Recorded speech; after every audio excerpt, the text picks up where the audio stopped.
A Gentrifier's Guide. Step 1. See no evil. You are here for prepared foods and expensive cheeses, not a guilt trip. So when you enter the Whole Foods in Jamaica Plain, built in the carcass of a high-low, do not remember the dark bodies who fought to not have the plantains ripped from their fingertips. Forget which sun-kissed hands painted those murals. Don't wonder at the symbols. Don't ask where the hummingbird once nested. Pretend that the indigenous bodies painted on the back walls, once open and breathing, do not look torn apart. Do not look etched in blood. Step 2.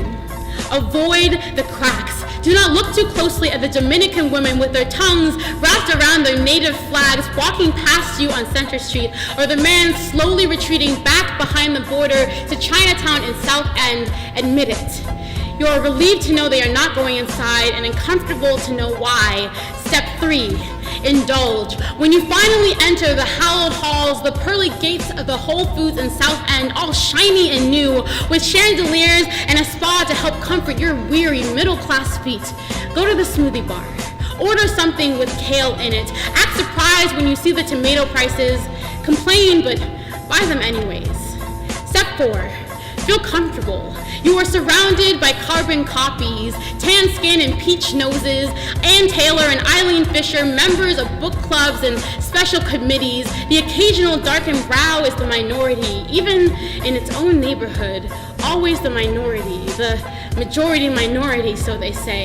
Pretend you do not know that they were here first. Pretend you do not know that your colony of invaders are sucking the marrow from the government housing projects next door.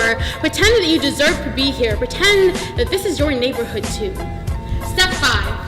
Avoid the deep end. Believe every sign. America's healthiest supermarket, responsibly grown, local, local, local, all for one and one for all, organic, cage-free, conscience-free. Don't think about the fossil fuels used to ship those oranges, or the migrant workers who bent their backs picking the blood-red strawberries in your mouth, or the fact that the locals can't afford what's in their backyard. Don't think about the people being pushed out of their backyards for your convenience.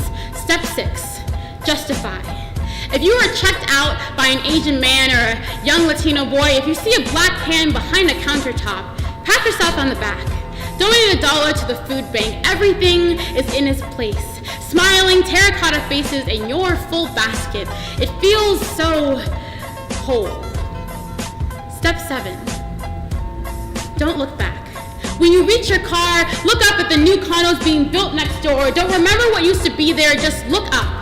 Marvel at the architecture, the convenience. In a couple months, move in. In a couple years, look outside your window and see the peach noses and pale faces. Pretend you deserve to be here. Pretend this is your neighborhood now. When you no longer see the Dominican women on your sidewalk, wonder where they have gone, and then forget they were ever there.